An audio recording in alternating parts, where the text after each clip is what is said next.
Hai guys, welcome to Mel Crime Story. Sebelum lanjut, saya mau mengucapkan terima kasih banyak buat kalian yang sudah setia nonton video-video saya.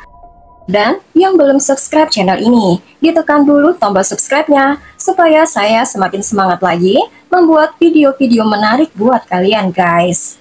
Pada tanggal 3 Oktober 2018 di Pewaukee, Wisconsin, Amerika Serikat, ketika dunia Jesse Kurczewski terbolak-balik, Jesse menelpon 911 dengan panik setelah dia mendengar sahabat baiknya, Lynn Hernan, berusia 62 tahun, tidak sadarkan diri karena overdosis.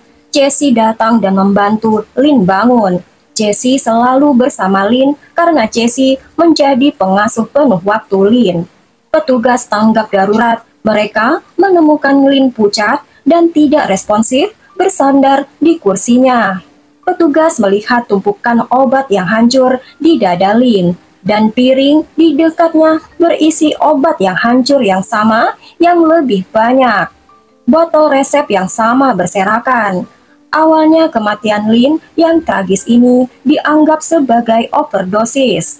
Laporan toksikologi menunjukkan bahwa Lynn memiliki setidaknya 8 resep obat dalam sistem tubuhnya.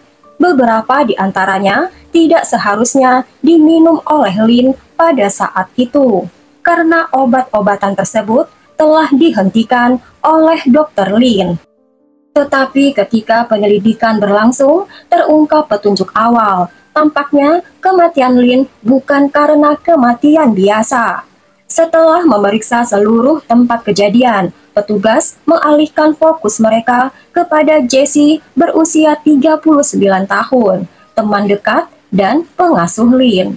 Petugas meminta Jesse menjelaskan peristiwa yang mengarah kepada kematian Lynn. Jesse menjelaskan bahwa dia biasanya memeriksa Lynn karena segudang masalah kesehatan Lynn, dan Jesse memastikan Lynn baik-baik saja dan memberikan Lynn perawatan ketika dia butuhkan. 2 minggu menjelang kematian Lynn, kunjungan Jesse menjadi lebih sering. Jesse datang 2 kali sehari untuk membantu temannya. Tetapi pada minggu sebelum kejadian tragis itu, kesehatan Lynn mulai menurun dengan cepat dan Lynn dirawat di rumah sakit. Sementara di sana, staf rumah sakit menyarankan bahwa Lynn dapat pindah ke unit rehabilitasi jangka panjang untuk perawatan yang lebih baik. Namun, Lynn menolak rekomendasi ini dan Lynn memilih untuk tetap tinggal di rumahnya. Jesse mengungkapkan bahwa Lynn bersikeras menjaga privasi rumah sakitnya, dan Lynn tidak ingin seorang pun mengunjunginya karena Lynn merasa malu dengan kesehatannya. Setelah Lynn keluar dari rumah sakit, diputuskan bahwa Lynn akan menerima perawatan kesehatannya di rumah yang dijadwalkan akan dimulai pada tanggal 1 Oktober 2018. Namun Lynn menunda tanggalnya menjadi tanggal 5 Oktober 2018. Yang menunjukkan penundaan dalam dukungan yang Lynn butuhkan dalam mengelola kesehatan Lynn di rumah. Petunjuk yang diungkapkan Jesse bahwa Lynn mulai menggunakan resep dan obat terlarang bersamaan, dengan bahwa Lynn adalah juga peminum miras berat. Lynn menyatakan rencananya untuk mengakhiri hidupnya beberapa kali kepada Jesse. Bahkan Lynn mengambil senpi sekali. Tetapi Jesse turun tangan dan menyelamatkan Lynn. Meskipun Jesse berupaya untuk meyakinkan Lynn untuk mencari bantuan, tapi Lynn menolaknya.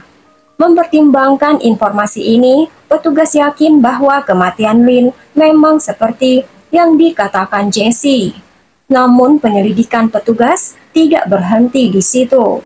Kasus ini akan mengalami perubahan yang tidak terduga. Meskipun cerita Jesse masuk akal, para detektif memilih untuk tidak menghentikan penyelidikan. Petugas bertanya kepada Jesse tentang pengaturan resmi untuk perawatan yang Jesse berikan kepada Lynn. Jesse menjelaskan bahwa dia tidak menerima pembayaran resmi apapun dan tidak ada kontrak tertulis di antara mereka. Namun, Lin yang berprofesi sebagai ahli kecantikan, dia sangat murah hati dengan uangnya. Lin sering menulis cek untuk Jessie atau mengizinkan Jessie menggunakan kartu kredit Lin untuk pengeluaran pribadi Jessie dan pembayaran mobil. Meskipun ada klaim tentang seberapa dekat Jessie dan Lin, pernyataan saksi dari mantan pacar Lin dan beberapa teman memberikan gambaran yang berbeda. Mereka menggambarkan Lin sebagai orang yang hemat dan berhati-hati dengan uangnya. Lin jarang memberikan uangnya secara gratis atau menghabiskan banyak uang untuk hadiah mahal. Hal ini bertentangan dengan penggambaran Jessie tentang kesediaan Lin dalam memberikan Jessie dukungan keuangan. Namun Jessie bersikeras bahwa Lin hanya mempercayai Jessie dan dengan demikian Lin lebih terbuka dengan keuangannya. Detektif tampaknya tidak begitu yakin dan timbul kecurigaan di sekitar cerita Jessie. Penyelidik mengirim jasad Lin untuk diautopsi dan memeriksa TKP. Petugas menghubungi orang lain yang mengenal Lin, Jessie, dan hubungan mereka. Petugas menanyai Scott Craig yang merupakan pacar Jessie.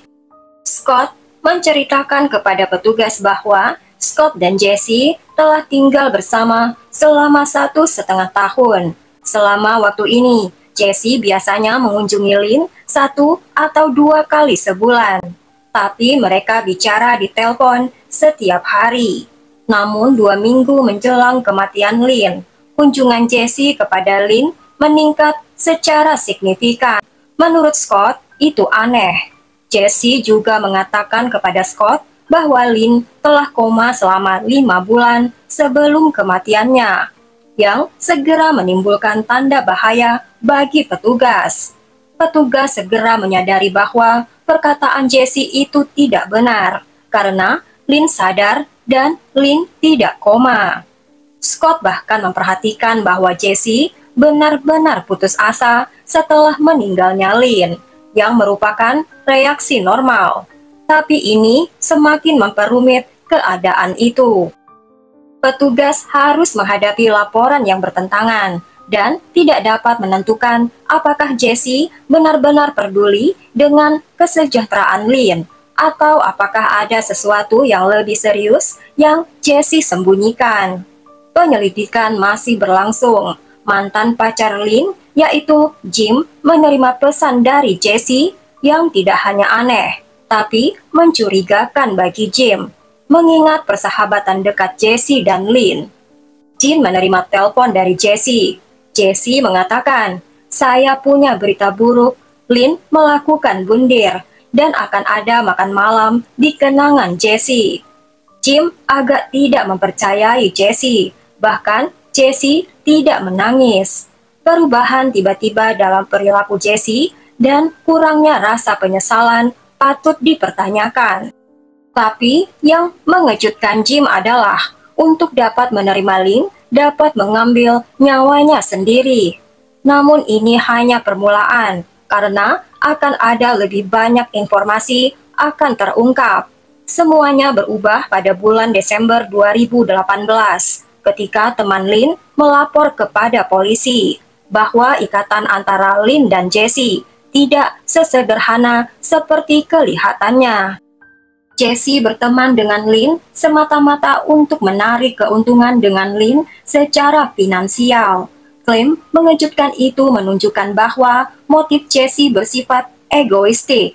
Terlebih lagi setelah kematian Lin, Jessie dan ibunya, Jennifer Flowers, diduga mengambil keuntungan dari situasi tersebut dengan menjual barang-barang milik Lin dan bahkan menggunakan mobil Lin.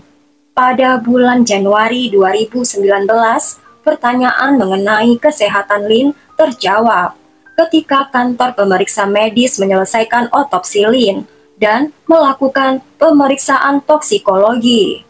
Laporan yang mengejutkan bahwa Lin memiliki jumlah tetrahidrozolin di sistemnya yang mengarah kepada kematiannya. Kehadiran zat ini dalam sistem tubuh Lin sangat mengkhawatirkan karena ini adalah bahan utama obat tetes mata yang digunakan untuk mengobati glaukoma. Jika seseorang menyalahgunakan obat tetes ini dengan menelannya dalam jumlah besar, alih-alih menaruhnya di mata, itu bisa mematikan. Laporan toksikologi menunjukkan Lin memiliki 160 nanogram zat ini per milimeter darah yang menunjukkan bahwa Lin terpapar dosis yang fatal. Pemeriksa medis mengungkapkan bahwa kematian Lin bukanlah sebuah kecelakaan, melainkan pembunuhan. Selama penyelidikan, Jesse menunjukkan minat yang besar terhadap perkembangan kasus ini.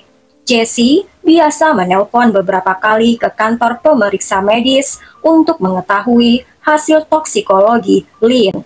Hal ini menarik perhatian polisi. Meskipun petugas menolak untuk membagi informasi, kegigihan Jesse menimbulkan kekhawatiran serius tentang keterlibatan dan motif Jesse. Polisi memutuskan untuk menyelidiki latar belakang Jesse secara menyeluruh. Mereka segera mengungkap bahwa Jesse telah menjadi tersangka dalam beberapa kasus penipuan, di mana Jesse diduga mencoba membuka rekening dengan menggunakan identitas tetangganya. Jesse memiliki catatan kriminal karena dia mencuri lebih dari $9.000 dengan menarik uang atas nama orang lain, yang akhirnya menjebloskan Jesse ke penjara selama beberapa waktu. Selain itu terungkap, Jesse telah berjuang melawan kecanduan judi yang merusak pada tahun 2010, di mana Jesse kehilangan $45.000 di kasino. Untuk kecanduannya, Jesse mencuri $6.000 dari ibunya sendiri. Polisi memutuskan untuk mencari informasi yang jelas sebab sebelum Jesse, Jennifer lah yang merawat Lin.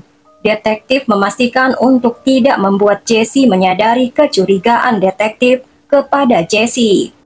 Jesse dan ibunya mengungkapkan banyak detail yang tidak hanya mendukung kecurigaan detektif, tetapi juga diperlukan untuk membangun kasus kuat melawan Jesse.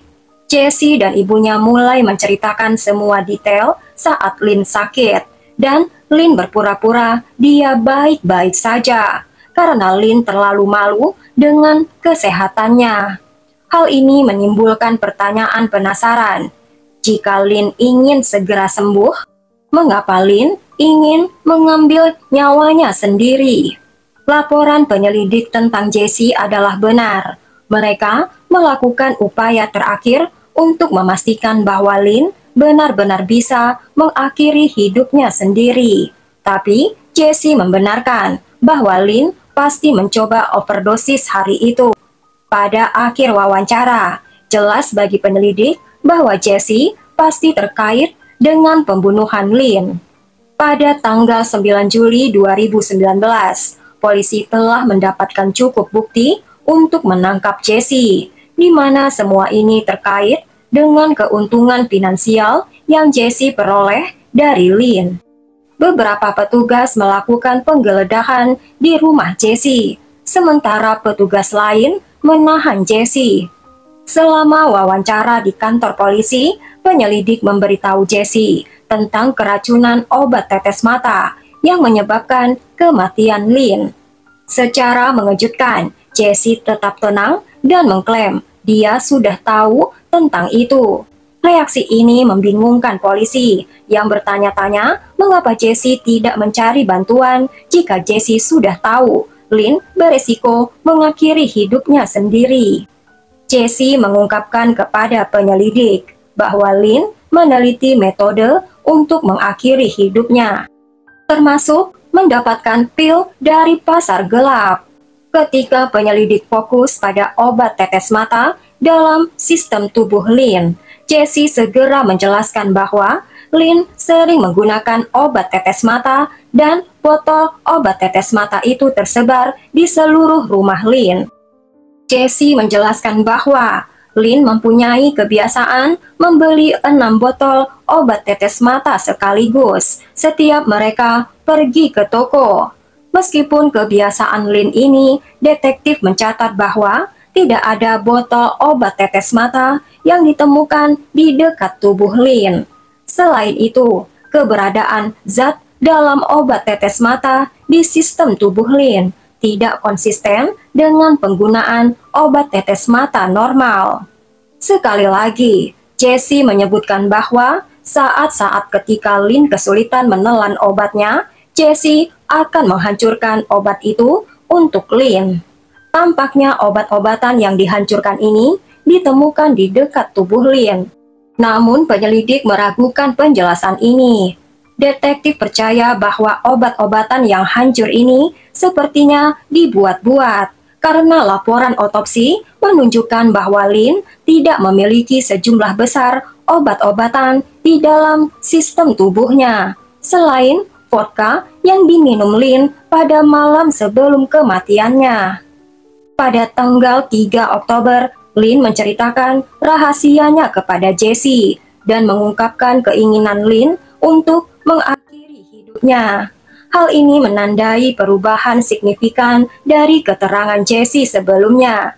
Jessie menggambarkan dirinya sebagai pelindung Lin, tapi sekarang Jessie mengaku dia membantu Lin untuk mengakhiri penderitaan Lin.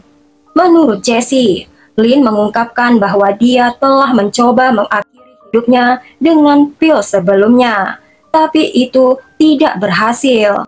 Kemudian, Lin memutuskan untuk mencoba menggunakan obat tetes mata sebagai alat untuk tujuannya itu. Hal yang paling mengerikan adalah Jessie membuat penyelidik percaya bahwa Jessie tidak bersalah dengan kematian Lin. Tapi Jessie mungkin tidak bermaksud membunuh Lin. Jessie mengakui selama beberapa hari Lin telah mengkonsumsi miras yang dicampur dengan obat tetes mata dengan harapan Lin bisa mengakhiri hidupnya sendiri. Namun alih-alih meninggal, Lin malah jatuh sakit parah. Lin malah mengalami muntah-muntah dan rasa tidak nyaman. Namun hidup Lin tidak terancam seperti yang Lin harapkan. Jessie menyatakan bahwa Lin terus bereksperimen dengan obat tetes mata dengan menemukan efek mematikan. Penyelidik bertanya kepada Jessie mengapa Lin memilih obat tetes mata sebagai metode untuk mengakhiri hidupnya. Namun Jessie tidak bisa memberikan penjelasan yang jelas. Kemudian pada tanggal 3 Oktober 2018, terjadi pertengkaran yang penuh kebencian di antara Jessie dan Lin ketika Lin meminta sebotol air yang sebelumnya Jessie telah mencampurkan dengan 6 botol obat tetes mata. Jessie awalnya ragu memberikan Lin botol air tersebut, tetapi Jessie mengatakan bahwa Jessie kemudian mengalah. Jessie mengamati Lin mengkonsumsi minuman serupa selama beberapa hari terakhir tanpa konsekuensi serius, dan hanya menyebabkan Lin merasa sedikit mual. Berdasarkan pengalamannya sebelumnya, Jessie berasumsi bahwa dengan memberikan Lin botol air akan memiliki hasil yang sama. Jessie tidak mengantisipasi hal itu akan terjadi dalam kematian Lin. Jessie mengklaim bahwa tindakannya didorong oleh keinginan untuk meringankan penderitaan temannya daripada menimbulkan kerugian pada Lin. Meskipun Jessie menyadari konsekuensinya, Jessie tetap menyatakan dirinya tidak bersalah dan bersumpah itu adalah pilihan Lin, bukan pilihan Jessie. Namun penyelidik tetap tidak yakin Jessie tidak bersalah. Jessie ditangkap pada tanggal 9 Juli 2019 dan didakwa dengan pembunuhan yang disengaja tingkat pertama, yang menunjukkan bahwa pihak berwenang percaya Jessie sengaja menyebabkan kematian Lin. Jessie juga menghadapi 2 tuduhan kejahatan pencurian karena mengambil uang Lin secara tidak sah yang membawa hukuman maksimal 5 tahun penjara. Persidangan dimulai tanggal 23 Oktober 2023. Selama persidangan, negara meminta pemeriksa medis menjelaskan kondisi mental Lin sebelum kematiannya. Pemeriksa menyatakan tidak ada tanda-tanda Lin merenung atau depresi yang menunjukkan tidak ada bukti bahwa Lin berniat untuk mengakhiri hidupnya, yang melemahkan pembelaan Jessie. Selama sidang, muncul bukti perbedaan finansial terkait Jessie merawat Lin. Terungkap bahwa beberapa kartu kredit telah diperoleh atas nama Lin di saat Jessie bertanggung jawab merawat Lin. Utang Lin meroket dari 0 menjadi $772.000 selama Jessie merawat Lin. Melalui forensik akuntansi, ditemukan Jessie telah menyalahgunakan lebih dari $290.000 dari Lin sejak itu. Pihak pembela berargumentasi bahwa Lin dengan rela memberikan uangnya kepada Jessie karena Lin menganggap Jessie sebagai putri Lin sendiri. Namun kurangnya pekerjaan Jessie menyebabkan keyakinan bahwa kekayaan mendadak Jessie kemungkinan besar berasal dari Lin. Jessie mengeksploitasi Lin untuk kepentingan keuangannya. Penyelidik mengungkapkan bukti yang menyiratkan mereka menemukan riwayat pencarian yang dihapus dari ponsel Jessie, menunjukkan Jessie mencari racun rumah tangga, dan ini memberikan gambaran adanya perencanaan yang direncanakan. Pada tanggal 14 November 2023, keputusan juri menyatakan Jessie bersalah atas pembunuhan yang disengaja tingkat pertama. Jessie dinyatakan bersalah atas tuduhan pencurian. Pada tanggal 5 April 2024, Jessie dijatuhi hukuman penjara seumur hidup dengan pembebasan bersyarat. Ini sangat menyedihkan, menyaksikan bagaimana kepercayaan bisa dihancurkan demi uang. Lin menaruh kepercayaan kepada Jessie dan percaya Jessie adalah temannya yang akan mendukung Lin saat dia membutuhkan. Namun Jessie memutuskan penipuan dan pengkhianatan yang akhirnya menyebabkan kematian Lin. Jika saja Jessie jujur dan mencari bantuan saat Lin berjuang melawan maut, mungkin Lin masih hidup sekarang ini. Sampai di sini dulu ceritanya guys. Ambil pelajaran dari kasus ini. Jauhi kejahatan atau kekerasan karena setiap kejahatan pasti ada balasannya.